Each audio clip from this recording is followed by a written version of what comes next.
Hello and welcome back to the 5 Minute Film Club. And as we are now in June, or Jurassic June as I like to call it, I thought there would be no better time than for me to sit down and talk about my favourite film of all time, and that is, of course, Jurassic Park. When asked why children are fascinated by dinosaurs, paleontologist Dr. Jack Horner replied, well, dinosaurs were big, different, and gone. In 1993, a film about impossible science used impossible at the time special effects to bring dinosaurs back to life. Jurassic Park would go on to be the highest grossing film of all time, for a while at least, and spawn a franchise to rival Star Wars.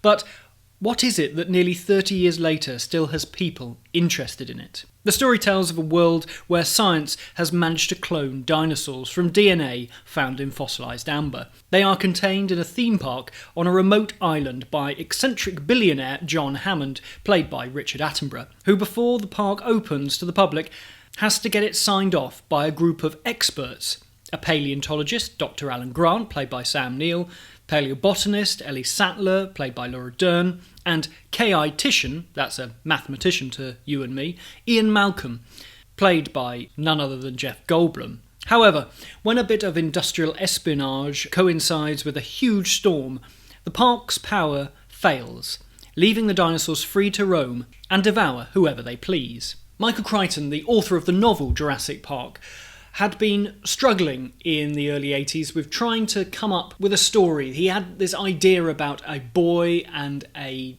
pterodactyl that came out of an egg, but there was DNA, dinosaur DNA, that's the reason why dinosaurs were back. Michael Crichton was somebody who just couldn't knock out a story about something impossible.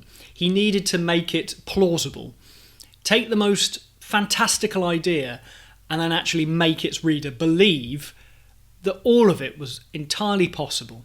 He went through several iterations of this idea until he happened upon the idea of actually creating a dinosaur theme park. Steven Spielberg, having worked with Crichton on the television series ER, was fascinated by this premise and wanted to bring it to the big screen, and so a screenplay was written. It would then take a further 10 years before it was eventually released, with Crichton publishing his novel of Jurassic Park in 1990.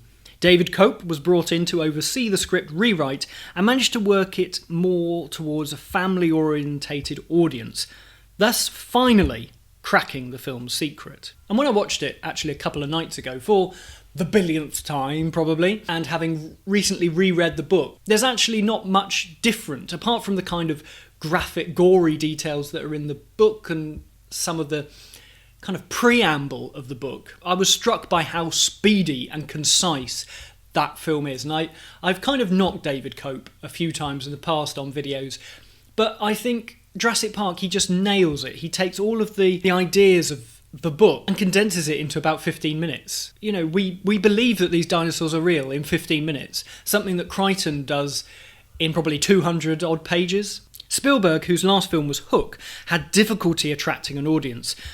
And so with Jurassic Park, he returned to more familiar territory, taking the suspense thrills found in his early hit Jaws and combining it with the action-adventure of Indiana Jones. It was a combination that worked to great effect, allowing a much broader audience to relate to it. His direction in the film is expansive when it needs to be, encompassing the majesty of the animals on screen, and then shrinking back to allow more claustrophobic fears to play out. And actually, there's a bit of an analysis that I was doing in my head while watching it again, and that's how the film starts relatively intimate and then it kind of fills out as we slowly move away from people closely looking at bones and people looking at amber. Everybody's very close to each other, and then slowly the film opens out, almost the reverse of what you'd normally find of like an establishing shots and kind of things. We're always on the back foot really with Jurassic Park. And for very good reason, because we want to build up that moment when we first see the dinosaur, and that is when we get the first amazing vistas of the film, us arriving to the island, the Brachiosaurus coming out and eating from the plants, and you see the valley and all the dinosaurs coming out of the lake.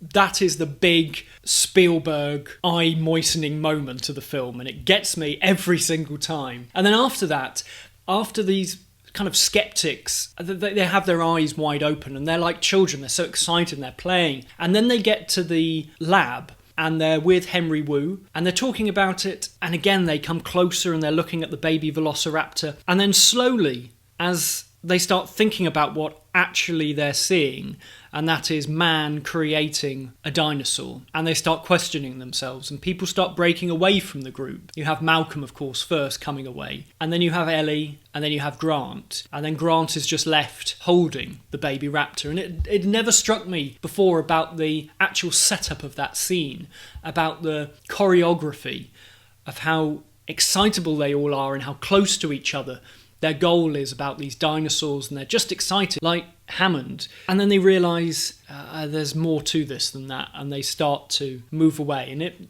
just plays with the space of the actual frame. And then another moment that got me a little while ago when I actually went to see this live. I saw this with a live orchestra at the Royal Albert Hall, which was absolutely fantastic.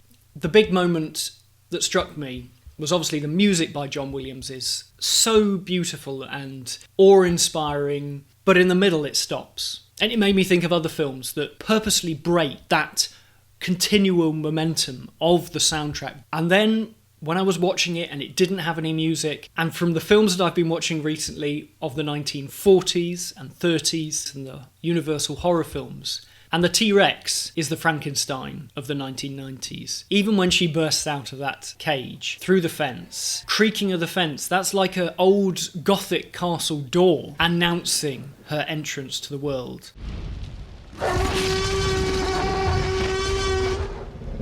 The T-Rex attack sequence, and of course the Velociraptors in the kitchen sequence a bit later on, are two absolute masterpieces in Spielberg's directing canon. And even though they vary in scale, they both contain some brilliantly subtle moments that really reveal Spielberg to be a true Hollywood original.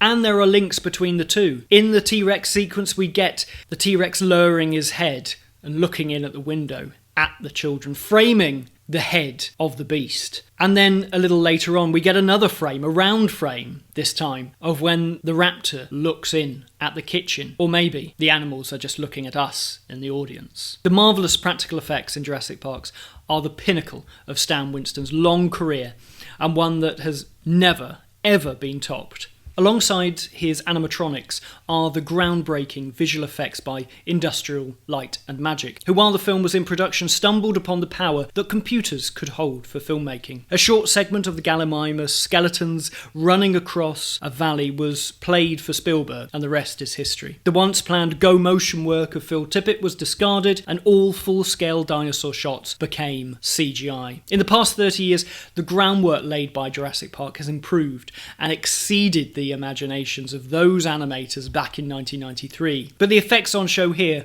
are still some of the most impressive ever realised. Aside from the obvious message in Jurassic Park that science should be handled carefully, it is also a film about parenthood. The character of Alan Grant goes through a journey of understanding, from prickly child hater to responsible adult. It is an arc that sometimes gets lost amongst all the dinosaur madness, but there are some touching moments to be had. A particular favourite scene for me is when Lex takes hold of Grant's hand for reassurance.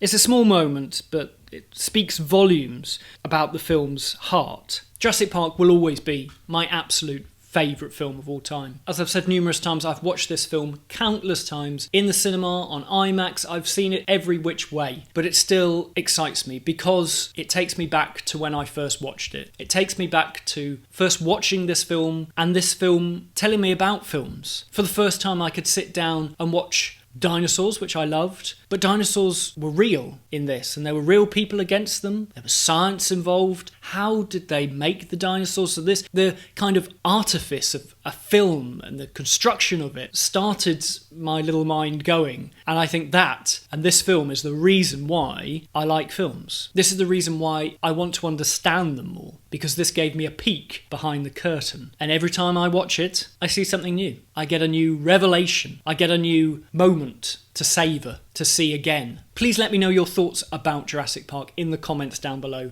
And if you're like me and love it, let me know why. And please let me know your thoughts about Jurassic World Dominion when that comes out. Until next time, I'll say thank you very much for watching, and goodbye.